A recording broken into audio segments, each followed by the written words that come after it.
पत्नी सोच में पड़ गई क्योंकि यह घोड़ा ही उनकी एकमात्र श्रम शक्ति था। अगले दिन सुबह पूरा परिवार दुखी था। बूढ़े आदमी ने घोड़े को आंगन में दफना दिया। पत्नी ने उसे बेचने की सलाह दी थी, लेकिन पति ने घोड़े को अपना साथी माना था। अब सभी चुनौतियां थाइस के सामने थीं। वह उन अजनबी रिश्तेदारों से मिलने नहीं जाना चाहता था। हकीकत के दबाव में टेस ने कोशिश की। टेस ने गाड़ी ली और ट्रैनलिन काउंटी पहुंच गया।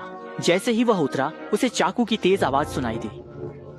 बूढ़े आदमी ने मुस्कुराया। लड़की ने भी मुस्कुराहट दी। यह यात्रा उसके भाग्य को बदलने वाली थी। टेस ने अपने गांव के बाहर कभी अकेले यात्रा नहीं की थी। वह बाहरी दुनिया के प्रति उत्सुक था। लंबी यात्रा के बाद वह अपने पूर्वजों की संपत्ति पर पहुंचा। ये एक नई ईंटों की इमारत थी। वह चारों ओर घूमता रहा, लेकिन अंदर जाने की हिम्मत नहीं जुटा पाया। तभी एक आदमी उसके सामने आया। तो मेरी सुंदरी, मैं क्या कर सकता हूँ? मैं श्रीमती दरबेविल को ढूंढ रहा हूँ। वह मेरी माँ है, लेकिन आप उनसे नहीं मिल सकते। वह बीमार हैं। क्या मैं मदद करूं? आप किस काम के सिलसिले में उनसे मिलना चाहते थे? लड़की सवाल सुनकर थोड़ी असहज हो गई।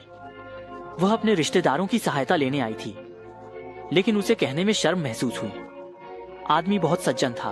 उसने कहा, जल्दी जवाब न दें। उसने लड़की का हाथ पकड़कर बागान में घुमाया। दोनों को साथ देखकर एक युवा नौकरानी नाराज हो गई। सज्जन ने तैस को बाग में ले जाकर ताजे स्ट्रॉबेरी दिखाए। वहाँ की स्ट्रॉबेरी देखकर लड़की को ईर्ष्या हुई। आगे क्या होगा, जानने के लिए जुड़े रहें। गरीबी से बचने के लिए वह दूर के रिश्तेदारों के पास आई। यहाँ पहुँचते ही मालिक उसकी खूबसूरती से प्रभावित हुआ। शायद खूबसूरती चीजों को आसान बना देती है। उसने बिना ज्यादा जानकारी लिए उसे पहचान लिया। शुरुआत में उसने शिष्टता दिखाई। उसे स्ट्रॉबेरी के बाग में भी ले गया। यहाँ उगाई गई स्ट्रॉबेरी टेस ने कभी नहीं देखी थी। वह भी एक स्ट्रॉबेरी चखना चाहती थी, लेकिन सामने वाले ने पहले ही उसे उठा लिया। वह उसे खुद खिलाना चाहता था। टेस ने इनकार कर दिया। दोनों की अभी अभी मुलाकात हुई थी, फिर भी वह अपनी बात पर अड़ा रहा। मैं जोर देता हूँ। अब इसे अपने दांतों से धीरे धीरे काटकर चबाना शुरू करो।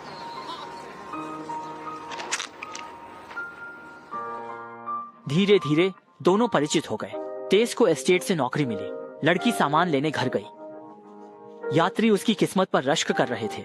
उसके हाथ में स्ट्रॉबेरी की टोकरी थी। शरीर पर रंग बिरंगे फूल लगे थे। लड़की ने ऊंची शाखा पकड़ ली थी।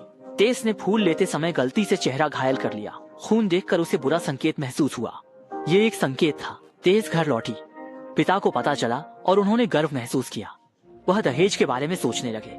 हालांकि टेस एक साधारण नौकरानी थी, पर ऐसी शादी की कल्पना व्यर्थ थी। लेकिन उन्हें कोशिश करनी पड़ी। उन्होंने एक बड़ा कदम उठाया था। माँ ने बेटी को सजाया, घर को एक छोटी सी दुनिया में बदल दिया।